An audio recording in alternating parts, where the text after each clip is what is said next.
Hello दोस्तों, welcome on Ayodhya gardening channel.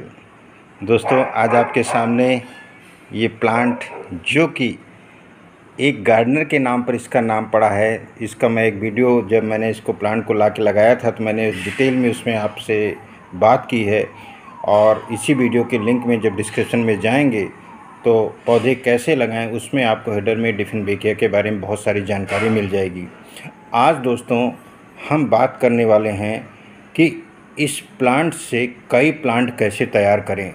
जैसा कि दोस्तों हम 2 प्लांट लाए थे एरिका पाम का और उससे हमने 6 प्लांट बनाया था। आप ये देख रहे होंगे ऊपर जो एरिका पाम रखा हुआ है, इसका भी वीडियो मैं अपलोड कर चुका हूं। दोस्तों आप पौधे कैसे लगाएं उस हेडर में जा कर के वो भी आप देख सकते हैं।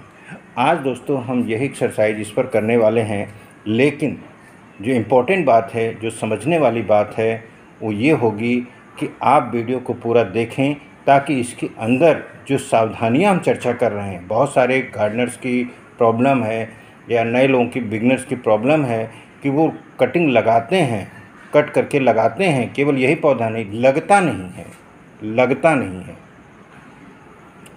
है दोस्तों। ऐसे में हमें क्या बेसिक सावधानियां जो मिस करते हैं वो लोग, वही चीज़ की चर्चा इस वीडियो में होने वाली है।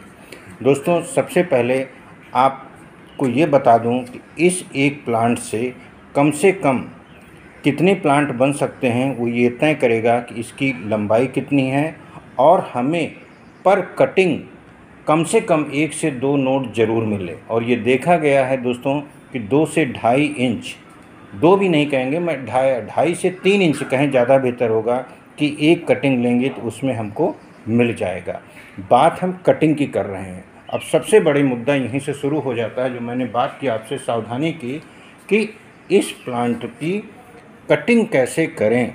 दोस्तों पहली बात तो हमें इस प्लांट के जो यहाँ से रूट्स, ये जहाँ से जो स्टेम निकली हुई है, एक पौधा यहीं से डेवलप करना है कि यहाँ पर हमको छोड़ देना ताकि नए शूट्स निकलें। तो इस गमले को हम कोई छेड़छाड़ न करें। आप देखिए इसमें चूहे भी आकर के घर बनाते हैं।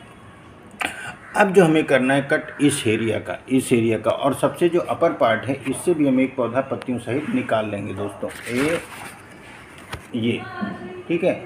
अब मुद्दा ये है कि इसकी कटिंग का सबसे बड़ी सावधानी जो बरतने वाली है वो ये है दोस्तों कि हमें ध्यान देना है कि नोट्स पर हमारा रेजर ना चले। दूसरा नोट्स पर, ताकि नोट्स हमारे ज़्यादा काम आए, क्योंकि स्प्राउट्स वहीं से होनी है। अब मुद्दा ये है सबसे बड़ा कि इसको काटें कैसे। दोस्तों काटने का तरीका जो सबसे ज़्यादा इम्पोर्टेंट समझने वाला ये है कि इसको 1 शॉट में काटें, यानी किसी शार्प रेजर से या चाकू से मैं सावधानी बता दूं कि थोड़ा सा ही पॉइजनस होता है, इचिंग हो सकती है। अगर आपने कोई गलती कर दी उस चाकू को फिर से अच्छी तरह से साबुन से नहीं धुलने में, तो बेहतर हो ऐसे चीज़ का इस्तेमाल करें जो कि आप यूज़ एंड थ्रो हो। तो इस ब्लेड को मैं इसीलिए इस्तेमाल कर रहा हूं ताकि ये यूज़ एंड थ्रो हो।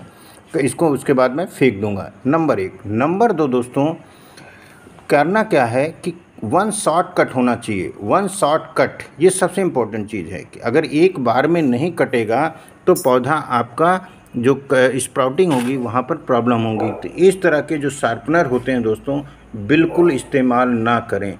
ये 1 शॉट में नहीं काटता है, ये बिल्कुल उसको लकड़ी की तरह काटता है इस तरह के। इसीलिए मैंने रख लिया है कि इस तरह के शार्पनर का यूज़ बिल्कुल ना करें दोस्तों। Never to use such type of sharpener. चाहे किसी भी पौधे की कटिंग आप बनाना चाहें इस तरह से ना करें। अब मुद्दा ये है कि इसको हम काटें कैसे दोस्तों। काटने में सिर्फ ये ध्यान रखना है कि अब जैसे यहाँ से हम काट रहे हैं तो इसके लिए पर्याप्त स्पेस होगा, इसमें से 2-3 स्प्राउट्स निकल सकते हैं, और उसके बाद हम ये ऊपर काटेंगे दोस्तों। अब काटने के बाद अब जैसे हम यहाँ से कट लगाते हैं, यहाँ से ये देखिए, आप ब्लेड से देखिए कितना अच्छे से कट गया। ये दोस्तों सबसे अच्छा तरीका कट का ब्लेड यूज इस्तेमाल करिए, one of the best way. अब दोस्तों हम जो काम करेंगे, इसका जो अपर एरिया ध्यान ये रखना है कि ये चीज़ हटाने के बाद हमें ये देखना है कि स्प्राउट्स कम से कम कहाँ से मिल सकती हैं नोट्स, उतना एरिया हमको रखना पड़ेगा। तो अब हम दोस्तों यहाँ पर कम से कम इस एरिया से काट देंगे तो इसको आप आसानी से ये लग जाएगा। अब दोस्तों एक पौधा ये हमारा इससे तैयार हो जाएगा, दूसरा पौधा हमारा ये तैयार हो रहा है। अब इसमें हम 2.5 से 3 इंच, कम से कम 2.5 से 3 इंच की कटिंग लेंगे। दोस्तों इस पूरे तने के अंदर पानी भरा होता है, पूरा पानी भरा होता है, इसीलिए आप देखते हैं कि पौधा बहुत कम पानी मांगता है। Exclusively A shaded area plant even in tough summers. कड़ी से कड़ी गर्मी में ये पौधा छाए में ही रहना पसंद करता है। हाँ, फ्रीक्वेंसी ऑफ वाटर थोड़ा सा बढ़ सकती है बस। दोस्तों आपने देखा होगा कि किस तरह से एक ब्लेड से आसानी से कट गया। अब दोस्तों मैं इसको 1 इंच अगर मान लूँ, थोड़ा सा कम हो सकता है, दूसरे ज़्यादा हो सकते हैं, तो बस इतना हम दूसरे में एक कट मार देते हैं। दोस्तों ये सबसे बड़ी है कि 1 शॉट कट होना चाहिए, कि मतलब अगर बार बार आपको रेतना ना पड़े, जिसको अपने इंडियन लैंग्वेज में कहते हैं। ठीक है, ये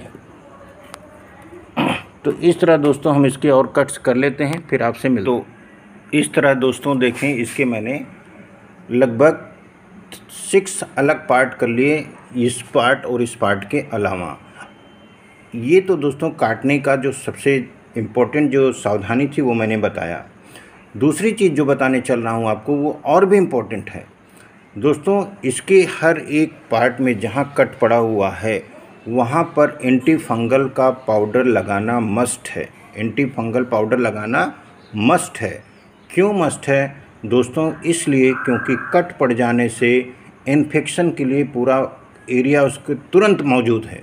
जैसे हम लोग के बॉडी पार्ट्स में कोई चीज़ कट हो जाता है तो हम दवा तो लगाते हैं, उसके बावजूद भी हम पट्टी भी करते हैं दोस्तों, इसीलिए वो एरिया खुला ना रहे, क्योंकि वो खुले में तुरंत इसको इन्फेक्शन की संभावना पूरी है।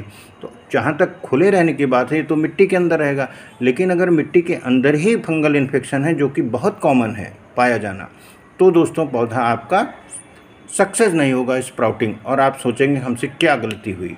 तो अब हम पाउडर को दोनों तरफ से, दोस्तों एक चीज़ और बताता हूँ, बहुत सारे कन्फ्यूज़न होता है कि जिस हिस्से से हम काटें, यानी इसे ये हिस्सा नीचे ही रहना चाहिए। दोस्तों मेरा ये कहना है कि कभी कभी अक्सर कन्फ्यूज़न हो जाता है कि किधर से हमने काटा था, क्या ना। उसका सीधा सलूशन ये है कि ये मैटर नहीं करता। इसको अगर हम यूँ भी लगा देते हैं दोस्तों, तब भी ये लग जाता है। तो अभी हम लगाएंगे, आप देखेंगे। तो अब हम जो दूसरी बड़ी सावधानी करने वाले हैं दोस्तों, दोनों हेड की तरफ से हम फंगल इन्फेक्शन का कंट्रोल करने का पाउडर, फंगिसाइड इस पर लगाएंगे और आपको दिखाते हैं दोस्तों। तो इस तरह दोस्तों आप देख रहे होंगे, मैंने एंटी फंगल पाउडर उंगली से ही दोनों तरफ लगाया दोस्तों, दोनों तरफ हर एक कटिंग में लगाया दोस्तों।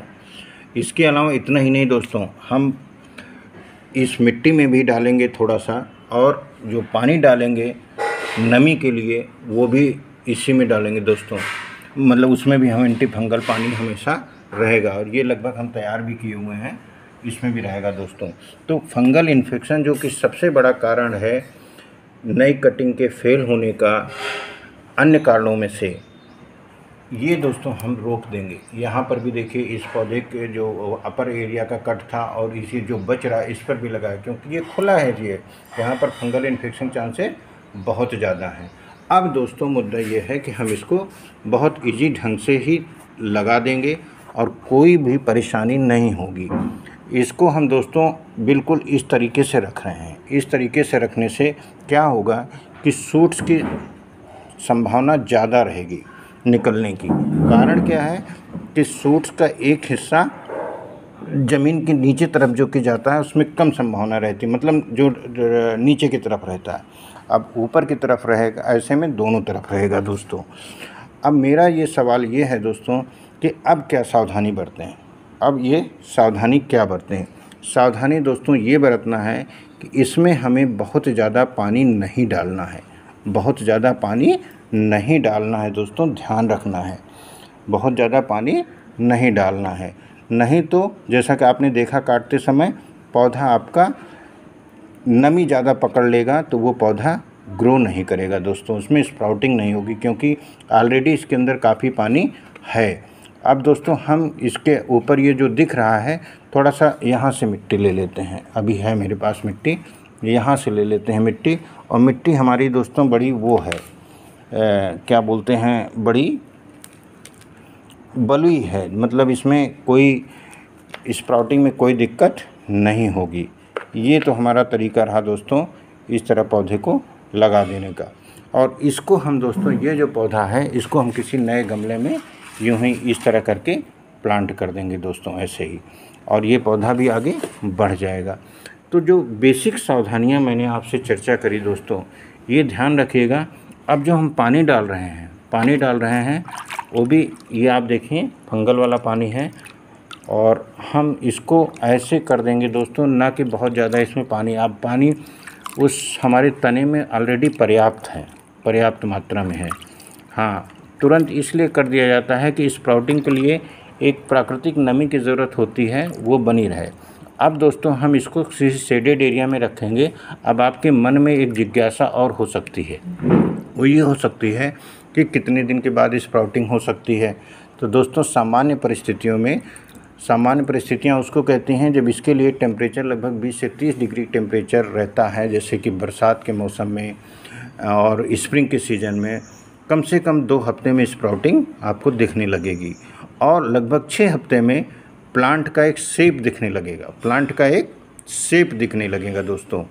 तो ये जो सावधानियां हैं कि हम इसको छाए में ही रखें, हम इसमें एंटी फंगल ज़रूर लगाएं। हम इसमें आज करने के बाद ये जो हम काम कर रहे हैं 15 दिन, तो इसमें हम कोई पानी बिल्कुल नहीं डालेंगे दोस्तों, बिल्कुल भी पानी नहीं डालेंगे।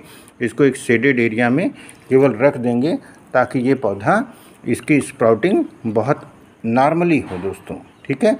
इस पौधे को पानी की बहुत ज़रूरत नहीं होगी स्प्राउटिंग के लिए।